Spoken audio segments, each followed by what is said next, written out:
What's up, my fellow Michiganians, Michiganders, whatever you happen to call yourselves?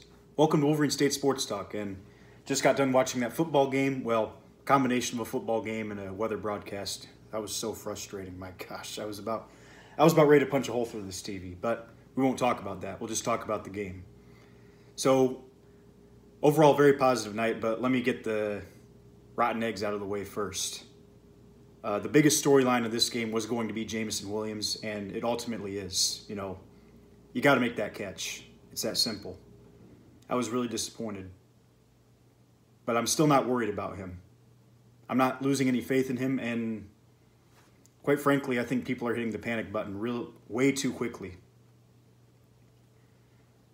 The fact is, this guy hasn't even played a full year yet. Heck, even last year when he was in games, he wasn't really in games because he couldn't practice with the team being with an ACL injury, so really he hasn't had a whole lot of reps out there. Last year really was just a redshirt year, so he comes into the first preseason game and is a little bit rusty. Well, you know what? This is the time to work out that rust, and I think if you get to the end of this season and Jameson Williams doesn't do anything, then we have the right to be concerned. But right now, it's way too early. One thing I can say about the guy, he's got incredible speed, and he gets open. I mean, you know what? He was open many times tonight. Dudfeld just couldn't hit him. He couldn't hit the side of a barn, except for one pass, which he happened to drop.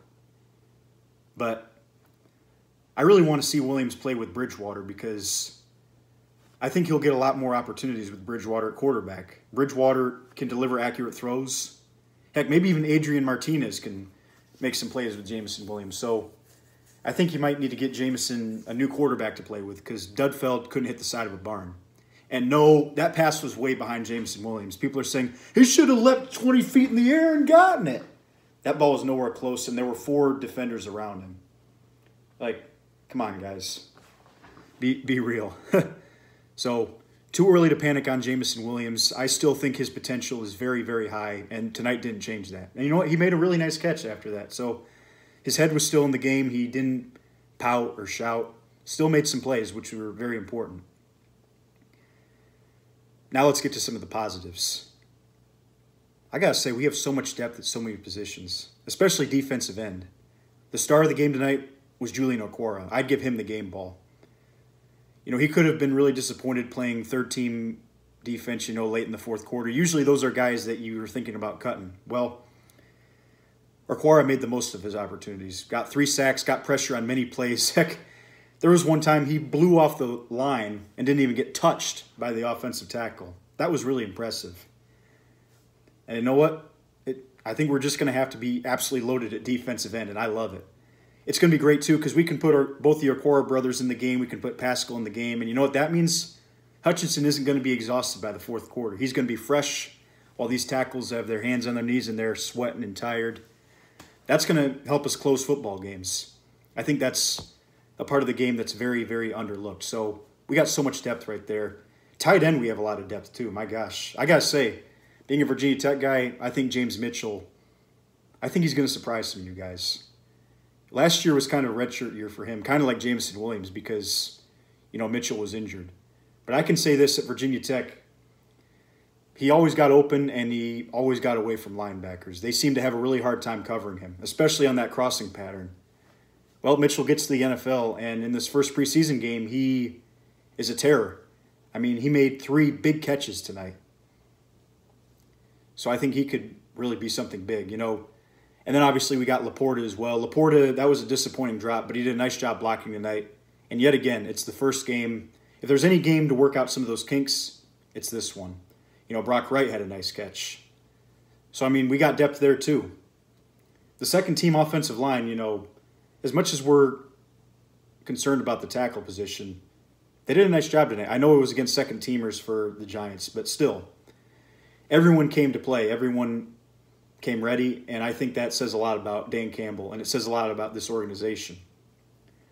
The fact is, this team is going to be very deep from player number 1 to player number 55, whoever makes this roster. Campbell's got some tough decisions to make. I mean, Drummond had a nice game tonight. He should have had a touchdown, but Dudfeld underthrew the pass. Cota had a really nice game tonight. Antonio Green looked really good. He had some nice catches. There's a lot of guys out there that we're going to be disappointed they get cut. But the reality is there's a lot of talent on this roster, and it's just incredible considering where we were 2 years ago. It's a really exciting time to be a Lions fan. And I got to say this too. All the first-round picks that Holmes made last year, they looked really good tonight, except for Laporta. But, it's his first game, like I said, not too worried. Gibbs looked really good out there, and I don't think we really saw all of Gibbs' ability because I think they're going to line him up in the slot. But why would Ben Johnson want to give that away in a preseason game? I think we ran pretty basic concepts tonight because why would we give stuff away? And also we had the second-team offensive line out there. Looking at Jack Campbell, oh my gosh. The linebacker position is much improved. Holy smokes. Just adding Jack Campbell made this position group really good. You got Campbell coming in. He's going to be ready to start day one. He's a stud. Malcolm Rodriguez, I think, is going to take a big step forward too. I think people prematurely gave up on Rodrigo, but linebacker's a tough position to play. Being able to read holes, command the defense, it's tough. And I think Rodrigo is better at that outside position. So I think he can play outside linebacker. You can also throw Anzalone and Barnes into the mix. Barnes stepped up tonight as well. So we have depth there. So going over Gibbs, Campbell, Laporta, and then the last of the second-round picks, Brian Branch. We knew this guy was going to be a stud. He's absolutely incredible. That hit was something special. He's been kicking butt in practice. So, yeah, Holmes, nice job on this draft. And then Broderick Martin made some nice plays tonight. On that 3rd and 1, he did a nice job pushing the offensive guard right back into the backfield, and Campbell was able to make the tackle. But Martin did a nice job. And so did the other defensive tackles. I was concerned about that position group.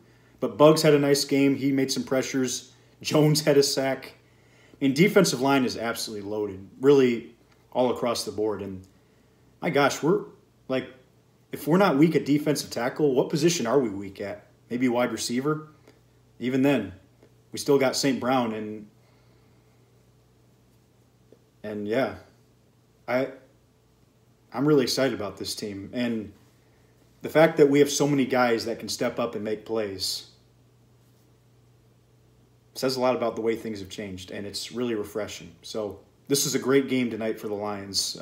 I know it's against second and third teamers, but the fact that everyone came ready to play, that says a lot about Dan Campbell. Everyone, and Brad Holmes as well. Everyone's committed. Everyone believes is doing whatever they can to make this team. I hope Maurice Alexander gets a shot because that was a great return. It really feels like he's been so close for so many years. But there's a lot of guys like that. So it'll be interesting to see the next preseason game. I really want to see what Bridgewater can do. And if Jameson Williams looks a little bit better with Bridgewater throwing to him. So that's that. All right. Thank you guys. Have a good night. Go Lions. Take care.